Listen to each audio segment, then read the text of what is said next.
अस्सलाम वालेकुम फ्रेंड्स, स्वागत है आपका इस यूट्यूब चैनल जेके स्टडी मटीरियल में। जेके बोस के जितने भी 12th क्लास के रेगुलर स्टूडेंट्स हैं, तो आपके लिए यहाँ पर मैं लाया हूँ लास्ट डे स्ट्रेटजी, जिन स्टूडेंट्स को एजुकेशन और जियोग्राफी का पेपर है स्टार्ट में।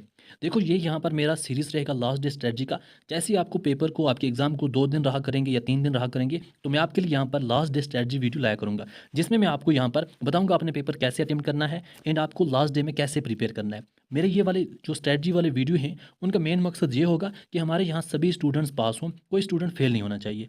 मेरा मकसद ये नहीं है कि आपने अगर अभी तक कुछ भी प्रिपेयर नहीं किया है, लास्ट डे स्ट्रेटजी के हिसाब से आप 500 मार्क्स ले आओगे, ये बिल्कुल मकसद नहीं है। मेरा मकसद है एंड मेरे वीडियो उन स्टूडेंट्स के लिए जिन्होंने अच्छे तरीके से प्रिपेयर नहीं किया या जिनको समझ नहीं आ रही है एंड जिनको थोड़ा बहुत टेंशन है क्या पेपर कैसे अटेम्प्ट करें, क्या हम पास होंगे भी या नहीं होंगे। तो मेरा मेन मकसद यही है, जो यहाँ पर लास्ट कुछ ईयर से थाउजेंड ऑफ स्टूडेंट्स फेल होते हैं, ऐसा सिस्टम ना हो, सभी स्टूडेंट्स को अच्छी गाइडेंस मिले एंड लास्ट डे में अगर कुछ आपको इंपॉर्टेंट्स यूनिट्स प्रोवाइड करूँगा कि इन यूनिट्स के क्वेश्चन प्रिपेयर करो, ताकि आप सभी स्टूडेंट्स पास हो सको। अगर जिसने कुछ प्रिपेयर नहीं किया उनको भी अगर 2-3 यूनिट या 3-4 यूनिट दूंगा लिमिटेड, ताकि वो उसमें से अच्छे मार्क्स गेन करके पास हो सकें। तो पहले स्टार्ट करूँगा यहाँ पर एजुकेशन के बाद जिन स्टूडेंट्स को भी एजुकेशन है वो एजुकेशन का देखें, जिनको ज्योग्राफी है एजुकेशन का स्किप करके ज्योग्राफी का देखें।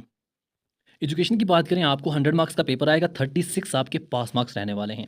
एंड इन 36 में से कहाँ से आएंगे, यहाँ पर आप देख सकते हैं ये यूनिट्स आपके गिवन है, हर यूनिट आपको 10-10 मार्क्स का है। टोटल आपको यहाँ पर 10 यूनिट्स हैं एंड ये अभी बाकी आप यूनिट वाइज देख सकते हैं। साथ ही में जो आपको स्टैटिस्टिक इन एजुकेशन है, यहाँ मैं कोशिश करूँगा आपके लिए शाम को, अगर मुझे टाइम मिला, आपके लिए वीडियो बनाऊंगा जिसमें आपको मीन डेविएशन कैसे निकालते हैं, स्टैंडर्ड डिविएशन कैसे निकालते हैं, क्वार्टाइल डिविएशन कैसे निकालते हैं, ये वाले जो टॉपिक्स हैं ये मैं ताकि डिस्कस कर सकूँ, क्योंकि ये 6 मार्क्स का एक क्वेश्चन आता है, यहाँ से आपको आसानी हो सके और आप यहाँ से भी मार्क्स गेन कर सको जिनका भी स्टैटिस्टिक वगैरह जो है वो वीक है। बाकी आप जितने भी स्टूडेंट्स हैं, आप इस पूरे सिलेबस के हिसाब से, जैसा कि जो भी प्रिपेयर किया है आपने आज तक, उसको रिवाइज करो एंड कोशिश करो अच्छे तरीके से रिवाइज करने की, जो भी आपको टाइम बचा है। एंड आपकी जो प्रीवियस क्वेश्चन पेपर है उनको एक बार ज़रूर सॉल्व करो। जो भी आपके पास 2 या 3 ईयर के प्रीवियस क्वेश्चन पेपर है, साथ में आपके पास जो मॉडल पेपर है, उसको सॉल्व करने की कोशिश करो। देखो उनमें से आपको कितने मार्क्स बनते हैं और अच्छे तरीके से जैसे एग्जाम में पेपर करते हैं वैसे करने की कोशिश, क्योंकि यहाँ से ही आपको प्रैक्टिस हो जाएगी। एंड जिन स्टूडेंट्स अच्छे तरीके से प्रिपेयर नहीं किया है, वो भी यहाँ पर कोई भी 5 यूनिट्स चूज़ करें, उन 5 यूनिट्स के important question down gas paper में देखें एंड प्रीवियस क्वेश्चन पेपर भी देखें, तो उनको प्रिपेयर करें, इंशाल्लाह वो भी पास हो जाएंगे। अगर बात करें पेपर पैटर्न की, जैसा कि आप सब जानते हैं, इस बार आपका जो ब्लूप्रिंट है वो डिलीट हो गया। ब्लूप्रिंट किसी सब्जेक्ट का नहीं रखा है, बट एजुकेशन का भी ब्लूप्रिंट अवेलेबल है। जब मैंने जेके बोस वालों से कंफर्म किया था कि आपका जो ब्लूप्रिंट है क्या वो सेम रहेगा, इस बार बच्चों को हम बोलें कि ब्लूप्रिंट के हिसाब से प्रिपेयर करें, तो हमें जेके बोस वालों ने ये चीज़ बोली थी कि अगर वो अपने हिसाब से ही प्रिपेयर करें वो इनके लिए बेस्ट है, क्योंकि इस बार हमने जो ब्लूप्रिंट है वो डिलीट किए हुए हैं। तो आप में से जो स्टूडेंट्स अगर जिसने ब्लूप्रिंट के हिसाब से प्रिपेयर किया भी है, कोई मसला नहीं है, फिर भी चांसेस बनेंगे कि आपको ब्लूप्रिंट के हिसाब से कुछ क्वेश्चन बन जाए, क्योंकि यहाँ पर जो भी चैप्टर्स दिए गए हैं, जहाँ से लॉन्ग आएंगे, जहाँ से शॉर्ट आएंगे, तो ज़्यादातर वैसे ही क्वेश्चन आते हैं, तो आपको यहाँ पर चांस बन जाएगा। एंड अगर हम पेपर पैटर्न की बात करें, आपको 20 एमसीक्यूज क्वेश्चन आते हैं, ऑब्जेक्टिव टाइप क्वेश्चन 20 होते हैं। आपने पेपर को इस हिसाब से देखना है ताकि आप एमसीक्यू सॉल्व कर सको। 36 आपके पास मार्क्स हैं, 20 आपको एमसीक्यू आ जाते हैं, तो कोई मसला नहीं है, यहाँ से 20 मार्क्स आपके निकल जाएंगे। आपको लास्ट कुछ ईयर के क्वेश्चन पेपर देखो, वहाँ से जो भी एमसीक्यूज हैं उनको सॉल्व करो एंड इस मॉडल पेपर के क्वेश्चन भी सॉल्व करो। आपको यहाँ पर बहुत से क्वेश्चन बन जाएंगे एंड वो आपको अगर सॉल्व हो गए, आप अगर लास्ट 5 ईयर के या 4 ईयर के क्वेश्चन सॉल्व करोगे, टोटल आपको 20 एमसीक्यूज आते हैं, तो 10 to 12 आपको यहाँ से ही निकल जाएंगे, जो यहाँ पर रिपीट होते रहते हैं।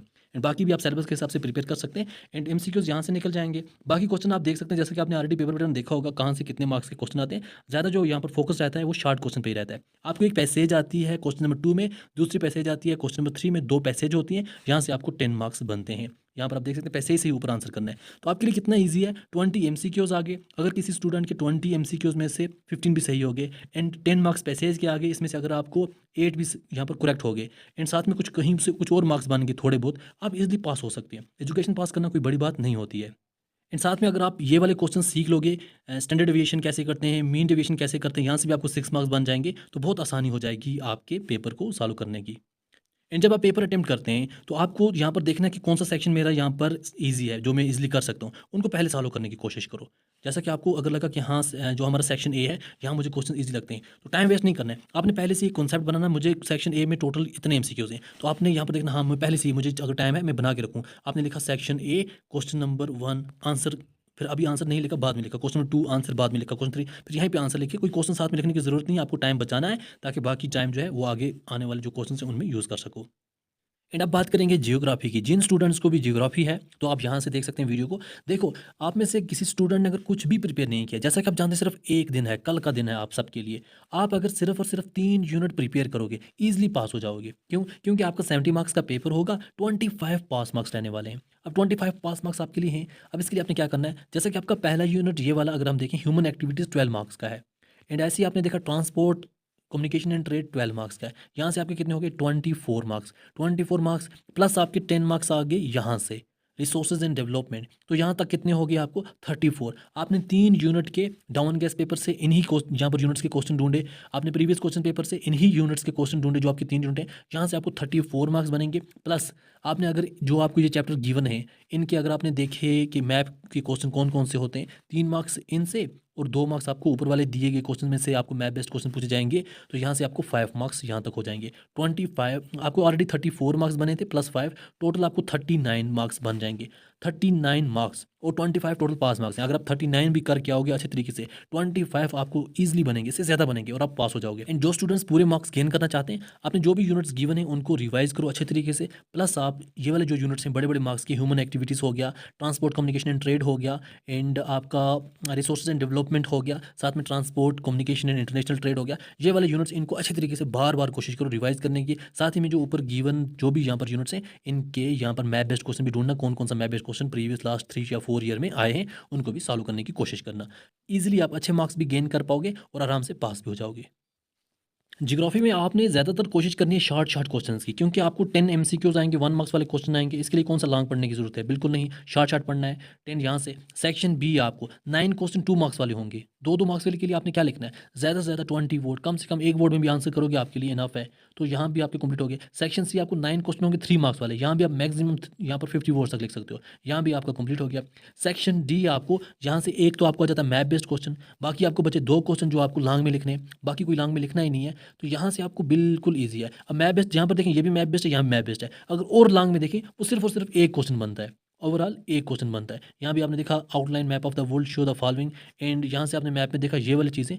तो 2 आपको यहाँ भी निकल गए मैप बेस्ड, और एक आपको लॉन्ग में आता है। आपने जो भी कोशिश करनी है 50 वर्ड्स तक रखना है। 50 वर्ड से बड़े क्वेश्चन याद ही नहीं करने हैं, क्योंकि लॉन्ग में 1 या 2 ही क्वेश्चन आपको निकलेंगे। क्या ज़रूरत है बड़े बड़े याद करने की। शॉर्ट शॉर्ट प्रिपेयर करो एंड इंपॉर्टेंट यूनिट्स को रिवाइज करो एंड एग्जाम देने चले जाओ। यहाँ भी आप कोशिश करना पेपर जब अटेम्प्ट करोगे, ताकि आप जो सेक्शन आपको अच्छे तरीके से ज़्यादा आता है, फॉर आपने चेक किया हाँ मुझे सेक्शन बी ज़्यादा आता है, तो सेक्शन बी लिखा पहले एंड इसी के क्वेश्चन के आंसर कर दिए। फिर आप सेक्शन सी उठाओ, फिर सेक्शन 1 उठाओ, जैसा आपको लगे, बट जो सेक्शन उठाओगे उनके पूरे क्वेश्चन अटेम्प्ट करने की कोशिश करना। तो इस हिसाब से थोड़ा मैं आपको गाइड करने की कोशिश कर रहा था, एंड इस वीडियो को बाकी फ्रेंड्स तक भी शेयर करना, ताकि वो भी इस चीज़ को थोड़ा बहुत समझ सकें। और इस वीडियो को देखने के लिए थैंक यू सो मच।